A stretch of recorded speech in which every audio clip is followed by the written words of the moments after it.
95 నుంచి పనిచేస్తున్నా యాక్టివ్గా. 95లో దాదాపు మున్సిపాలిటీ గెలుచుకున్నాము, మండలాలు గెలుచుకున్నాము, అన్ని సార్ పరిధిలో ఉన్నాయని. అప్పటి నుంచి కాంగ్రెస్లో ఉన్నాయి. ఏంది మరి పరిస్థితి ఏంది? మరి అధికారంలోకి వచ్చిర్రు, అధికారంలోకి వచ్చినాక మీకు ఎంతో అంత ఆశ ఉంటుంది. ఈరోజు పార్టీ వీడాల్సిన పరిస్థితులు ఎందుకు వచ్చినాయి? పార్టీ వీడాల్సిన పరిస్థితులు ఎందుకు వచ్చినాయంటే ఇక్కడ పాత కాంగ్రెస్ లేదు. అంటే ఒరిజినల్ ఇందిరాగాంధీ, రాజీవ్ గాంధీ, రాహుల్ గాంధీ, సోనియా గాంధీ ఉన్నప్పుడు పార్టీ కాదు. ఇక్కడ రాజశేఖర రెడ్డి ఉన్నప్పుడు పార్టీ కాదు. ఈ రాహుల్ గాంధీ వచ్చిన తర్వాత రాహుల్ గాంధీ ఈ రేవంత్ రెడ్డి వచ్చిన తర్వాత రేవంత్ కాంగ్రెస్ అయిపోయింది. రేవంత్ కాంగ్రెస్ అయిపోయి ఏం చేసిందంటే ఆయన కోటరీని నిర్మించుకుంటున్నాడు. అక్కడ ఓడిండ్రు గెలిచిర్రు అనేది లేకుండా పార్టీకి కష్టపడ్డారు. అంతా ఏకేమన్నా తెలుస్తలేదా మరి? రాహుల్ గాంధీకి ఇట్లా ఒరిజినల్ కాంగ్రెస్ వాళ్ళు పోతున్నారు, మరి ఏంది పరిస్థితి తెలంగాణలో అని సమీక్ష చేసే పరిస్థితి లేదా? అసలు హైకమాండ్ అనేది ఎక్కడున్నది? హైకమాండ్ అనేది ఉంటే హైకమాండ్ అనే దాని మీద హైకమాండ్కు ఎవరి మీద కమాండింగ్ ఉండాలి. స్టేట్ గవర్నమెంట్ మీద, ఇక్కడ ఉన్న రాష్ట్ర కాంగ్రెస్ మీద ఉండాలి. రాష్ట్ర కాంగ్రెస్ పార్టీ అధ్యక్షుడినే కమాండ్ చేసేటోళ్ళు ఎవరు చెప్తారు? రూల్ చేసేటోళ్ళు ఎవరు? రేవంత్ రెడ్డి.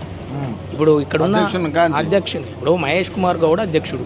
మహేష్ కుమార్ గౌడ్ డబ్బి ఆయన ఏమంటారు? బొమ్మ మహేష్ కుమార్ గౌడ్ అంటారు. ఆయన ఒక బొమ్మ అయిపోయింది ఇక్కడ ప్రెజెంట్. ఇక్కడ బొమ్మ అయిపోయిండు. ఆ బొమ్మ మహేష్ కుమార్ బొమ్మ అయ్యి రేవంత్ రెడ్డి మీద ఆయన కమాండింగ్ చేస్తుండు. పార్టీని ఆయన చేతుల్లో తీసుకుంటూ ప్రభుత్వాన్ని ఆయన చేతిలోకి తీసుకున్నాడు. కమాండింగ్ అంతా ఆయన చేతిలో ఉన్నది కనుక వీళ్ళంతా ఇప్పుడు డమ్మీలు అయిపోయారు. ఒరిజినల్ సీనియర్ లీడర్లు ఎవ్వరు కూడా ఆయన కింద డమ్మీలు అయిపోయారు. ఒరిజినల్ సీనియర్ లీడర్ తొక్కుతున్నా అందుకే అంటుండే ఆయన వేరే ఏదో కేసీఆర్ను తొక్కుతున్నానో ఇంకా బీజేపీని తొక్కుతున్నా కాదు. నేను ఒరిజినల్ ఉన్న కాంగ్రెస్ కార్యకర్తలను కాంగ్రెస్ లీడర్లను తొక్కుతున్నా అని చెప్తున్నా. డైలాగ్ వేస్తా ఉంటాడు. పాట రాయించుకున్నాడు కదా ఆయన నల్గొండ గద్దర్తోని. ఆ నల్గొండ గద్దర్తో పాట రాయించుకున్నాడు కాంగ్రెస్ కార్యకర్తలపై. మరి లేకపోతే కాంగ్రెస్ కార్యకర్తలను కాంగ్రెస్ సీనియర్లందరినీ తొక్కుతుండే తప్పించి ఆయనే ఇవాళ ఆయన గురించి బతికేపల్లి గ్రామంలో మేమందరం దుఃఖపడుతున్నాం. ఇవాళ మాకు ఇవాళ సారు మాకు కాంగ్రెస్ వాళ్ళు వేసుకుంటే మాకు ఏమో వస్తుంది ఏదో వస్తామని సార్కు వచ్చింది గిది. ఇవాళ ఇంత బాధపడుతున్నాం మేము. అయినరా 40 మంది పాలేరు, 60-70 ఎకరాల భూమి, మామిడి తోటలు 61 సార్ దగ్గర ఉండే. మా బాపులో 40 మంది పాలేరులు ఉన్నారు. ఇవాళ ఒక్క మనిషి లేకుండా అయిపోయాడు. ఆయన ఏం సంపాదించుకున్నాడు చెప్పారు? గింత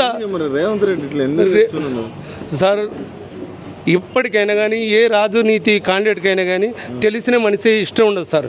నేను ఎక్కువ మాట్లాడలేను సార్. బతికేపల్లి గ్రామంలో ఆయనకు 70 ఎకరాల భూమి ఉండే. 1983లో కాంగ్రెస్ తువాలు వేసుకున్నప్పుడు ఇవాళ 5 గుంటల భూమి లేదు సార్కు. చెప్పండి. 40 మంది పాలేరులు, బర్రెలు, గొర్రెలు, అన్ని రకాల భూములు జాగాలుండే. ఇవాళ తెలియనోడు ఏదో ఎవడో సార్ గురించి చిన్నగా చేసి మాట్లాడితే మాత్రం మేము ఒక్కళ్ళని కూడా ఇడిచిపెట్టామని చెప్పి మేము ఇవాళ హెచ్చరిస్తున్నాం సార్. అది థ్యాంక్ యూ సార్. మా బాబులు అట్లాంటి వాళ్ళు ఎంతోమంది 1983లో సారు కాంగ్రెస్ తువాలు వేసుకున్నప్పుడు సార్కు 60 నుంచి 70 ఎకరాల భూమి ఉండే. బతికేపల్లి గ్రామంలో 60 నుంచి 70 ఎకరాల భూమి ఉన్నప్పుడు 40 మంది పాలేరులు ఉన్నారు. ఇవాళ కాంగ్రెస్ తువాలా వేసుకున్న నుండి ఇప్పటి వరకు బతికేపల్లి గ్రామంలో ఎంతో కమిటీ వాళ్ళకు, రైతు సంఘాలకు, అరొక్కలకు సంఘాలకు భూములు ఇచ్చి ఆయన పెద్ద మనసుతో ఇచ్చిన రోజులు ఉన్నాయి. ఇవాళ 40 మంది పాలేరులు లేరు. కాంగ్రెస్ తువాల లేదు. కాంగ్రెస్ తువాలు వేసుకున్నట్టు నుండి 60-70 ఎకరాల భూమి పోయింది. పాలేరులు వేరు. బతికేపల్లి గ్రామంలో 5 గుంటల భూమి లేదు సార్కు. ఆయన ఏం సంపాదించుకున్నాడు చెప్పురి? కాంగ్రెస్ పార్టీ అవమానించింది కాబట్టి బీఆర్ఎస్ పార్టీలో జాయిన్ అవడానికి అందరు సుముఖంగా ఉన్నారు. ఎందుకంటే జీవన్ రెడ్డి గారు 40 సంవత్సరాల నుంచి వెళ్ళి కాంగ్రెస్ పార్టీ అంటే జీవన్ రెడ్డి అంటే కాంగ్రెస్ పార్టీ అనే ఇంత గొప్ప మనిషికే న్యాయం జరిగినప్పుడు ఇక మేము 20 సంవత్సరాల నుంచి వెళ్ళి జీవన్ రెడ్డి గారి దగ్గర ఉంటున్నాం. ఉన్న వయసు అంతా కాంగ్రెస్ పార్టీలో ఎంతోమంది కార్యకర్తలను ఎంతోమంది లీడర్లను తయారు చేసిన వ్యక్తికే ఈరోజు న్యాయం జరగకపోతే రేపు మాలాంటి సామాన్య కార్యకర్తలకు ఏం న్యాయం జరుగుతుంది? మేము ఎవరి బలం చూసుకొని ఉండాల్సి వస్తుంది. మాకు ధైర్యం ఎవరు? జీవన్ రెడ్డి గారు అంటేనే ఒక 10 నియోజకవర్గాలకు టికెట్లు ఇప్పించారు, లేదంటే ఆయన అనుచరులు ఉన్నారు, ఆయన ఎమ్మెల్యేను గెలిపించుకున్నారు, ఆయన అంత గట్టి లీడరు అని పేరుంది కదా, అసెంబ్లీ టైగర్ అనే పేరు వచ్చింది కదా జీవన్ రెడ్డికి ఉమ్మడి రాష్ట్రంలో. ఇవాళ ఆయన ఒక్కసారి ఓడిపోయినందుకు ఆయన తీసి పక్కకెట్టారంటే సామాన్యుల పరిస్థితి ఏం కావాలి? రేవంత్ రెడ్డి గారు వచ్చినాక కార్యకర్తలు నాకు అవకాశం ఇచ్చారు, నాకు ముఖ్యమంత్రి పదవి వచ్చింది, తర్వాత కార్యకర్తలను నేను హక్కునే ఏర్చుకుంటా, నేను పదవులు ఇస్తా అని చెప్పారు. ఆ కార్యకర్తలకు పదవులు ఇచ్చుడు కాదు, ఆయన పక్క పార్టీలను తీసుకొని ఉన్న కార్యకర్తలను ఓడగొట్టుకుంటున్నాం. మేము రేవంత్ రెడ్డి కోసం ఆయన పాదయాత్రలో పాల్గొన్నాం, ఆయన బహిరంగ మీటింగ్లలో పాల్గొన్నాం, జెండా మోసినాము. కాంగ్రెస్ పార్టీ అంటే జీవన్ రెడ్డి అనుసరులే అన్న అంత గొప్పగా మేము ఉన్నాం కదా. ఇవాళ మాకు ఆ పదవులు లేకనే కదా అది పదవులు అనుభవించే హక్కు మాది, పక్క పార్టీల నుంచి వచ్చిన వాళ్ళకి కాదు కదా. ఎవరు ఇప్పటి వరకు జెండా వేసుకునే వాళ్ళకేమో గౌరవం ఉంది, జెండా మోసిన వాళ్ళకేమో అవమానం ఉంది. అంటే ఇట్లాంటి ముఖ్యమంత్రి అంటే చాలా ముఖ్యమంత్రులను చూసే ఉంటారు మీరు. అంటే అధికారంలోకి వచ్చిన తర్వాత కార్యకర్తలను ఇబ్బంది పెట్టిన ముఖ్యమంత్రిని ఎక్కడన్నా చూసారా? మేమైతే ఇప్పుడే చూస్తున్నాం. ఎందుకంటే గెలిపించినప్పుడు కార్యకర్తలకు కొన్ని హెల్ప్ చేయడాలు, పదవులు చేయడాలు ఇలాంటివి చేస్తారు. మరి ఈయన ఎందుకు ఇట్లా కార్యకర్తల మీద పడి ఇట్లా ఇబ్బంది పెడితే ఏమొస్తుంది అసలు?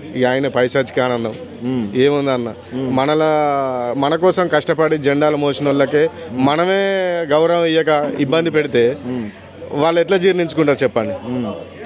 ఇప్పుడు ఒక 5 సంవత్సరాలు కష్టపడి ప్రతిపక్షాలు ఉండి, 10 సంవత్సరాలు ప్రతిపక్షాలు ఉండి, ఏదైతే కూడగట్టి అవమానాలు భరించి జైళ్లకు, కేసులకు, ఇవన్నిటినీ మేము ఇబ్బందులను ఎదుర్కొని ఈరోజు పార్టీ అధికారంలోకి వచ్చింది.